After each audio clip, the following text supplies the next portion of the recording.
और अब हम बात करने जा रहे हैं बुलंदशहर के बदतमीज डॉक्टर की। जी हां, इतनी बदतमीजी एक सीएमएस स्तर का डॉक्टर अगर करेगा तो उसे किसी भी कीमत पर बर्दाश्त नहीं किया जाएगा। गालीबाज डॉक्टर सामने आया है, उसका एक ऑडियो वायरल हो रहा है। आपको बता दें कि बुलंदशहर के सीएमएस का ऑडियो वायरल हो रहा है। शिकायतकर्ता को फोन पर हड़का रहे हैं सीएमएस साहब। गंदी गंदी गालियां देकर अंजाम भुगतने की धमकी दी जा रही है। शिकायत से बौखलाए सीएमएस ने फोन पर अपना आपा खो दिया और पीड़ित को गंदी गंदी गालियां दी। फिलहाल पीड़ित ने सीएम पोर्टल पर पूरे मामले की शिकायत दर्ज कराई है। सिकंदराबाद सीएससी में तैनात है डॉक्टर एपी सिंह। सुनिए जरा।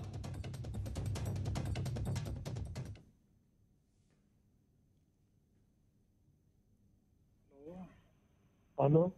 हाँ जी। हाँ, क्या नाम है आपका? ये आपको किससे बात करनी है, ये बताइए। आपसे बात करनी है। हाँ बताइए।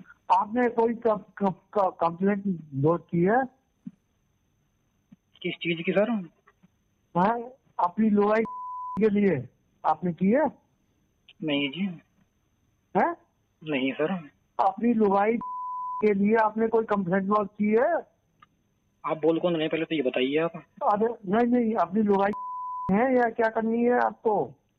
आप ये बताइए बोल कौन रहे हैं। अरे जो भी बोल रहे हैं ये बताओ, आपने कोई कंप्लेंट लॉन्च की है? अच्छा, तेरी अम्मा का नाम क्या है? अम्मा ना बता। पहले तो आप तमीज से बात कीजिए सर। अरे तमीज तेरी, ये बता पहले तेरा नाम क्या है? कॉल आप कर रहे हो, आपको पता होगी। अरे कोई भी कर रहे हो, वो ये बता, तुझे अपनी लुगाई के लिए भेजना अस्पताल में, किसको भेजना है ये बता, किसको? देखिए मैं आपसे बात करने के मूड में नहीं हूँ। अरे तेरी, तू कल सुबह 10:10 पे अस्पताल में आ, तेरी के भेजे कल सुबह तू आ अस्पताल में, ठीक है? अस्पताल में आ जाएंगे हम, कोई बात नहीं। हाँ। मैं पिछले 1 महीने से अपनी भाभी के इलाज के लिए सिकंदराबाद सरकारी अस्पताल में आ रहा था, जहाँ की डॉक्टर टाइम पर नहीं मिलते थे मुझे। उसके लिए मैंने फ़ोन पर सीएमओ महोदय से शिकायत की और वहाँ के चिकित्सा अधीक्षक से भी, जहाँ से मुझे कोई भी सुविधा संतोषजनक समाधान नहीं मिला। इसके लिए मुझे मजबूरी में लिखित में एप्लीकेशन देनी पड़ी, जिससे डॉक्टर सारे नाराज़ हो गए। और जब मैं 21 तारीख को वहाँ इलाज करवाने गया तो सारे डॉक्टर मेरे पर भड़क गए और मेरे साथ शब्दों का प्रयोग किया, बुरा व्यवहार किया और मुझे यहाँ से रेफ़र करके जिला अस्पताल भेज दिया गया।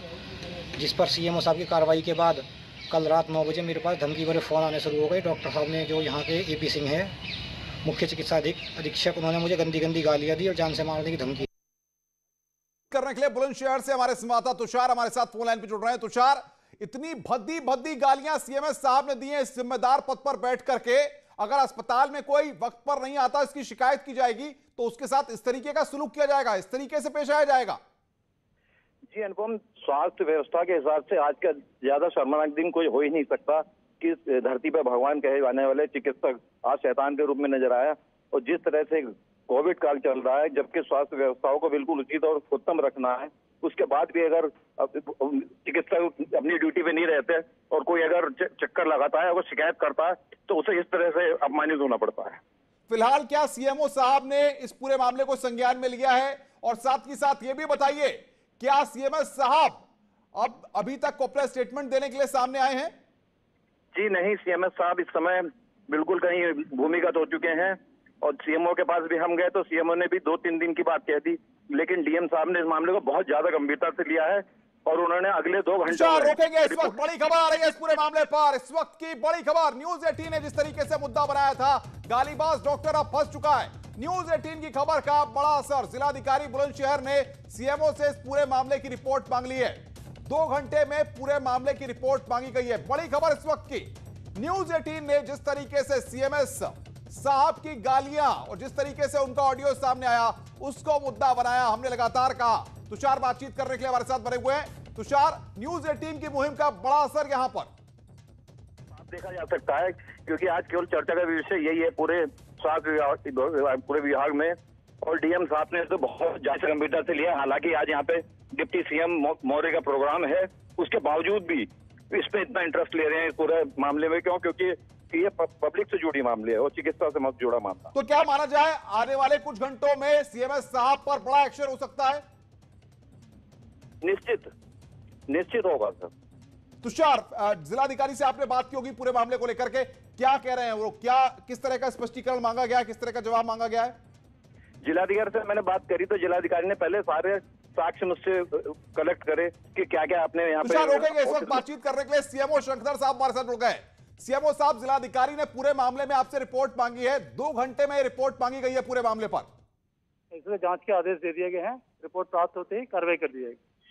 किस तरीके का एक्शन लिया जाएगा सर जो भी उसके ऊपर रिपोर्ट आएगी सर आख्या के ऊपर नहीं, कौन जांच कर रहा है? सीएमओ साहब, आप तो वरिष्ठ अधिकारी हैं, उसके आपके बाद सीएमएस का नंबर आता है, जांच तो आपको करनी चाहिए। एडिशनल सीएमओ साहब को भेज दिया है, जो उनके क्षेत्र के हैं उनकी जांच हो रही है। जो ऑडियो सामने आए हैं उसमें इतनी भद्दी भद्दी गालियां दी जा रही हैं, क्या किसी सीएमएस स्तर के अधिकारी को ये गालियां देना शोभा देता है? सर इसके जांच के आदेश कर दिए गए हैं। अगर सीएमओ साहब, मैं आपसे सवाल कर रहा हूं, जांच आप करा रहे हैं, आप सरकारी सिस्टम में जांच कितनी लंबी होती है आप हम भी जानते हैं, आप भी जानते हैं। नहीं लंबी जांच नहीं होनी है सर, इसकी बहुत शीघ्र आती शीघ्र के आदेश कर। अच्छा, जिलाधिकारी ने आपसे रिपोर्ट मांगी, आपने रिपोर्ट दे दी है? रिपोर्ट के लिए भेज दिया मैंने, अपर मुख्य चिकित्सा अधिकारी महोदय को भेज दिया। तो माना जाए अगले कुछ घंटों में बड़ा एक्शन होगा? बिल्कुल, जो भी साक्ष्य आएगी उस साक्ष्य के अनुसार बिल्कुल कार्रवाई होगी, जो दोषी है कार्रवाई होगी, डेफिनेट होगी। नहीं, लेकिन इस तरीके का बर्ताव अगर कुछ अफसर कर रहे हैं और आप वहां पर सीएमओ है तो आपके संज्ञान में नहीं है? क्या हो रहा है वहां पर? ऐसा किसी ने किया तो गलत है सर, बिल्कुल नहीं। तो किस तरह का मैसेज आप बाकी लोगों में नजीर के तौर पे देंगे कि इस तरीके के व्यवहार नहीं किया जाए जनता के साथ? सख्त कार्रवाई देगी तो भविष्य में कोई दोबारा पुनरावृत्ति ना करे। नहीं, लेकिन अगर कोई व्यक्ति शिकायत कर रहा है कि दफ्तर में वक्त पर अगर डॉक्टर आए, अगर वो कह रहा है कि अस्पतालों में दवाएं मिले, तो इस तरीके से उसके साथ पेश आया जाएगा, और भी लोग अगर इस तरीके से पेश आएंगे तो एक्शन होगा, कार्रवाई होगी।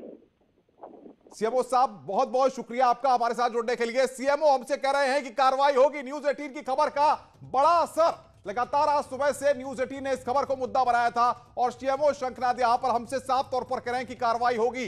न्यूज 18 की खबर का यहां पर बड़ा असर, जिलाधिकारी ने 2 घंटे में सीएमओ शंकर से रिपोर्ट मांगी है और कुछ ही देर में रिपोर्ट दी जाएगी और माना जा सकता है, न्यूज 18 इस बात की उम्मीद करता है कि आज शाम तक इस पूरे मामले में शासन स्तर पर भी बड़ा एक्शन लिया जा सकता है।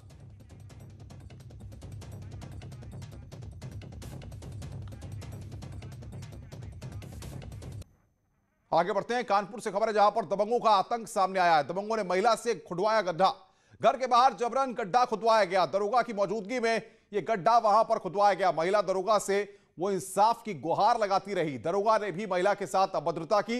बिदनू थाना के न्यू आजाद नगर का यह पूरा मामला है, तस्वीरें आप देखिए। ये लड़की रोती हुई आई है, सर आप गलत कर रही हैं, आप नहीं हमारे से आप हेल्प करेंगे। आपने क्या कहा है कि गड्ढा नहीं भरवाएंगे? गड्ढा नहीं भरेगा। हाँ। गड्ढा नहीं भरेगा। गड्ढा अभी पता है हम कैसे गड्ढा भरवा दें? नहीं तो आप, बच्चा मेरा रो रहा है, लड़का मेरा रो रहा है, ये लड़की रोती हुई आई है, सर आप गलत कर रही हैं, आप नहीं हमारे से आप हेल्प करेंगे। आपने क्या कहा है कि गड्ढा नहीं भरवाएंगे? गड्ढा नहीं भरेगा। हाँ। गड्ढा नहीं भरेगा। गड्ढा अभी पता है हम कैसे गड्ढा भरवा दें? नहीं तो आप देख रहे हैं किस तरीके से महिला वहां पर, दरोगा जी खामोश रहे, कुर्सी पर बैठे रहे, लेकिन घर के बाहर वहां पर गड्ढा खुदवाया गया। श्याम तिवारी बातचीत करने के लिए हमारे साथ सीधे जुड़ रहे हैं। श्याम, सवाल यहां पर यह, महिला गिड़गिड़ा रही है, हाथ जोड़ रही है, लेकिन दरोगा साहब कुर्सी पर ऐसे बैठे हैं जैसे दावत खाने आए हों। नहीं तो आप, बिल्कुल जिस तरीके से मामला सामने आया, लगातार कानपुर में पुलिस की जो छवि है वो तार-तार होती जा रही है। इस वीडियो में भी साफ दिख रहा है किस तरीके से महिला गड्ढे में खड़े होकर के गुहार लगा रही है कि उसके घर के सामने, उसके दरवाजे के ठीक सामने गड्ढा खोद दिया गया है और वो लगातार पुलिसकर्मियों से शिकायत करती रही, लेकिन किसी ने कुछ नहीं किया। इसके बाद वो महिला जो है वो गुहार लगा रही है कि उसके घर का खुदा हुआ गड्ढा है उसको बंद करने की, उसको पूरने की उनको इजाज़त दे दी जाए। उस पर भी पुलिसकर्मी जो दरोगा जी वहाँ पर मौजूद है वो ना कि किसी तरीके का आश्वासन देने के बजाय उन्होंने बल्कि महिला से अभद्रता की और जो लड़का उसका वीडियो बना रहा था उसको भी थप्पड़ मार करके मोबाइल छीनने का प्रयास किया। तो लगातार कानपुर में इस तरीके के मामले सामने आए, कभी गालीबाज दरोगा का मामला सामने आ रहा है। बिल्कुल, बहुत बहुत शुक्रिया आपका हमारे साथ जुड़ने के लिए। अब देखना होगा पुलिस के आला अधिकारी इस दरोगा पर कब एक्शन लेते हैं। आगे बढ़ते हैं लखनऊ से खबर, जहां पर मौत का अस्पताल सामने आए हैं। निजी अस्पतालों में इलाज के नाम पर लापरवाही लगातार जारी है। 4 निजी अस्पतालों में 48 कोरोना मरीजों की मौत हो गई है। रेफर के बाद भर्ती सभी कोरोना मरीजों की मौत हुई है। तो प्राइवेट अस्पतालों पर यह गंभीर आरोप यहां पर लग रहे हैं। चरक और मेयो अस्पताल में 10-10 मरीजों ने दम तोड़ दिया है। चंदन हॉस्पिटल में 11 कोरोना मरीजों की मौत हुई है। अपोलो भेजे गए 17 मरीजों की सांसें थमी। बड़ी खबर राजधानी लखनऊ से, 48 कोरोना पीड़ित मरीजों की मौत हुई है। अलग अलग अस्पतालों के ये आंकड़े हैं जो लगातार न्यूज़ 18 अपनी स्क्रीन पर दिखा रहा है।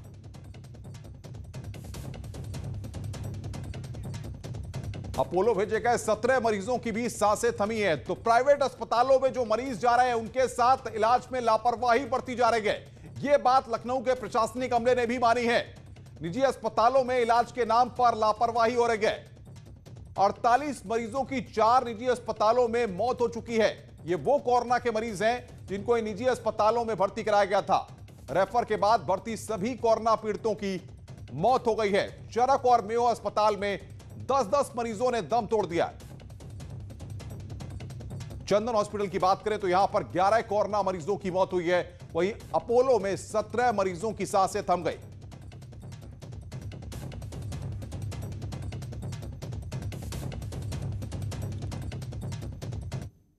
अस्पतालों को नोटिस दिया गया है एपिडेमिक एक्ट के अंतर्गत, जिसमें Chandan hospital, Apollo hospital, Mayo hospital और चरक हॉस्पिटल हैं। इन जगहों पे प्रथम दृष्टया यह पाया गया जांच में कि कतिपय संख्या में व्यक्ति जो नॉन कोविड अस्पताल में आए थे उनका इन मानकों को पूर्ण नहीं किया गया। तत्काल प्रभाव से होल्डिंग एरिया, ट्रायल एरिया में रख के पूर्ण उपचार प्रारंभ नहीं करना, या तत्काल प्रभाव से उनका कोविड टेस्ट नहीं कराना, या टेस्ट कराने के बाद रिजल्ट जब आता है तो उसके तत्काल बाद एज पर दी प्रोटोकॉल कोविड अस्पताल में रेफरल न करना। इन सब में लापरवाही के अंतर्गत यह कारण बताओ नोटिस एपिडेमिक एक्ट में निश्चित किया गया।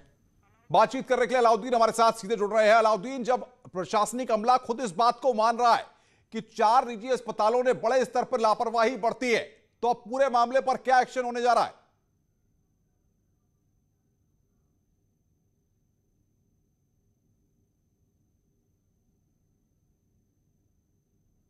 से लगाइए कि कोरोना पॉजिटिव मरीज आने के बाद उन तमाम लोगों को 3-3 दिन आम जो वार्ड है जिसमें आम मरीज भर्ती है वहां पर छोड़ दिया जाता है। उसके बाद फिर उनका जब इलाज चालू किया जाता है तो सिर्फ और सिर्फ पैसे के लिए। एक जांच में बात जो सबसे तल्ख निकल करके आई है, इन तमाम लोगों से लाखों रुपए जमा करवाया इन अस्पतालों ने। यानी कि आपदा के ऐसे मौके पर जब लोग परेशान हैं तो ये अस्पताल लखनऊ के प्राइवेट अवसर ढूंढ रहे हैं और पैसा बनाने की कोशिश कर रहे हैं। और पिछले 10 से 12 दिनों के भीतर ये तमाम 48 लोगों की मौत इस बात की गवाही दे रही है कि प्राइवेट अस्पताल और संस्थान किस हिसाब से असफल साबित हुए हैं और लोगों को मौत के मुंह में लेकर के गए हैं। अब तक कोई एक्शन लिया गया है, कोई कार्रवाई हुई है? जिलाधिकारी ने कोई आश्वस्त किया है? इन तमाम जी हाँ, बिल्कुल। जो एपिडेमिक एक्ट है उसके तहत इन पर कार्रवाई करने के निर्देश दिए गए हैं। एक कमेटी बनाई गई है जिसमें एक सीएमओ की तरफ से एक आदमी है, एक अधिकारी, दूसरा जिला प्रशासन की तरफ से एडीएम ट्रांसगोमती, तीसरा इंडियन मेडिकल एसोसिएशन की तरफ से एक प्रतिनिधि है। इनकी रिपोर्ट आज शाम तक आएगी। फिर एपिडेमिक एक्ट के तहत इन तमाम लोगों पर एफआईआर कराने। बिल्कुल अलाउद्दीन, बहुत बहुत शुक्रिया। तो जिलाधिकारी ने इस पूरे मामले को गंभीरता से लेते हुए लापरवाही बरतने वाले डॉक्टरों पर कार्रवाई की बात कही है। आगे बढ़ते हैं, जौनपुर से खबर है। यहां पर एक महिला अपने पति के साथ पड़ोसी के घर पर पथराव करती नजर आ रही है। पथराव करने वाली महिला बीजेपी से जुड़ी हुई बताई जा रही है। मामला लाइन बाजार थाना इलाके के हुसैनाबाद का है। ये तस्वीरें आपकी स्क्रीन पर, जहां मामूली विवाद था और इसमें महिला पड़ोसी के घर में पत्थर फेंकने लगी, जिसकी तस्वीरें सीसीटीवी कैमरे में कैद हुई, जो सोशल मीडिया पर अब वायरल हो रही हैं। वहीं मामले पर आरोपी महिला ने सफाई दी है कि उनका वीडियो एक साजिश के तहत बनाया गया है।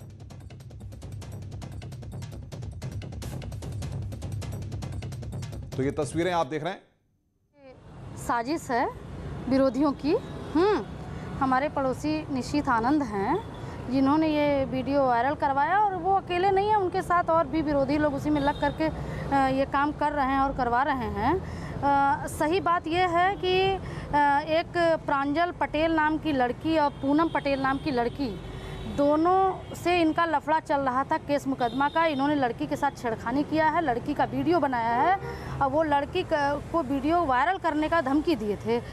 स्वागत है ब्रेक के बाद। अब बात करते हैं मुख्यमंत्री की। कई मांगों को लेकर लंबे समय से आंदोलन कर रहे भारतीय किसान यूनियन के सदस्यों ने आज मुख्यमंत्री योगी आदित्यनाथ से मुलाकात की। लखनऊ में सीएम आवास पर यह मुलाकात हुई है। राकेश टिकैत की अगुवाई में 6 सदस्यीय प्रतिनिधिमंडल ने सीएम योगी से मुलाकात की। इस दौरान मुख्यमंत्री ने उनकी मांगों को सुना है, जिसके बाद सीएम ने किसानों को आश्वस्त किया कि निजी मंडियों भी किसानों को न्यूनतम समर्थन मूल्य पर ही अनाज खरीदेंगी। योगी आदित्यनाथ से मुलाकात करने के बाद इस वक्त भारतीय किसान यूनियन के नेता राकेश टिकैत हमारे साथ मौजूद हैं, जिनसे हम बात करेंगे। टिकैत जी, किन मुद्दों को लेकर मुख्यमंत्री से बात हुई है और क्या निष्कर्ष निकला? देखो, जो बहुत से सवाल यहाँ के थे, एक था कि किसान की फसल हाईवेज के नाम पे, अधिग्रहण के नाम पे उनकी फसलों को बर्बाद किया जाता था। तो ये मुख्यमंत्री जी ने आश्वासन दिया है कि किसान की फसल। बड़ी खबर आ रही है उत्तर प्रदेश के लिए। विदेशी कंपनी का उत्तर प्रदेश में निवेश। ब्रिटिश फायर आर्म कंपनी का उत्तर प्रदेश में निवेश। हरदोई में लगेगी मार्क 4 की 0.32 पिस्टल की इकाई। नवंबर से पिस्टल का उत्पादन शुरू होगा। सियाल मैन्युफैक्चरर के साथ यह करार हुआ है। जोगिंदर सियाल ने मुख्यमंत्री योगी आदित्यनाथ की तारीफ की है और योगी सरकार के सहयोग से ही यह संभव हुआ है। तो अब आप समझ सकते हैं कि British fire arm company Uttar Pradesh में निवेश किया है। हरदोई में यह पिस्टल की इकाई लगेगी। 1899 में मार्क 4.32 पिस्टल ने अपना डंका जम के बजाया। 2 विश्व युद्धों में जहां वेबले एंड स्कॉट कंपनी के साथ ही 15 से अधिक देशों में सप्लाई करके जॉन ब्राइट की कंपनी ने अपने डंके को और लोहे को पूरे देश में मनवाया, वहीं अब ये उत्तर प्रदेश में सियाल मैन्युफैक्चरर के साथ में निवेश करने जा रही है। ऐसे में इसकी पहली कार्यशाला हरदोई में होगी, वहीं इसके द्वारा 0.32 पिस्टल का उत्पादन किया जाएगा। ऐसे में मुख्यमंत्री योगी आदित्यनाथ के अथक प्रयास और ताबड़तोड़ बैठक का ही नतीजा है कि इतनी भारी मात्रा में उत्तर प्रदेश में निवेश आ रहा है। हरदोई में इस कार्यशाला के आते ही 0.32 पिस्टल की पहली खेप आएगी। ऐसे में देखना यह होगा कि इस पिस्टल के आने के बाद में जिसने 1899 में अपना लोहा जम के बनवाया, किस तरीके से भारत की मार्केट में इसकी पकड़ बनती है, वह किस तरीके से ये ग्राहकों को लुभा पाती है। कैमरापर्सन गोपी के साथ प्रशांत पांडे, न्यूज़ 18 लखनऊ। और अब एक और अच्छी खबर, रिलायंस रिटेल में एक और बड़ा निवेश हुआ है। अमेरिकी कंपनी केकेआर ने रिलायंस रिटेल में 5,550 करोड़ का निवेश किया है। इस निवेश के तहत केकेआर को रिलायंस रिटेल में 1.28% हिस्सेदारी मिलेगी। 4,21,000 करोड़ के वैल्यूएशन पर यह निवेश किया गया है। केकेआर इससे पहले जियो में 11,367 करोड़ रुपए का निवेश कर चुकी है। इससे पहले अमेरिका की बड़ी इक्विटी निवेश फर्म सिल्वर लेक भी रिलायंस रिटेल में 7,500 करोड़ रुपए का निवेश कर चुकी है।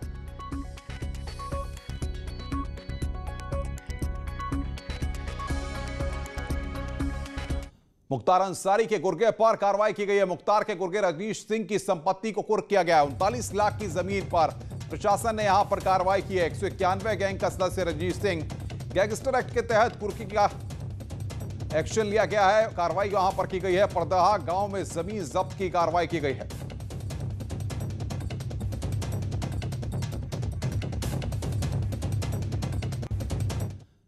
इस बुलेटिन में फिलहाल इतना ही। आगे देखिए अपना उत्तराखंड कंचन के साथ। नमस्कार।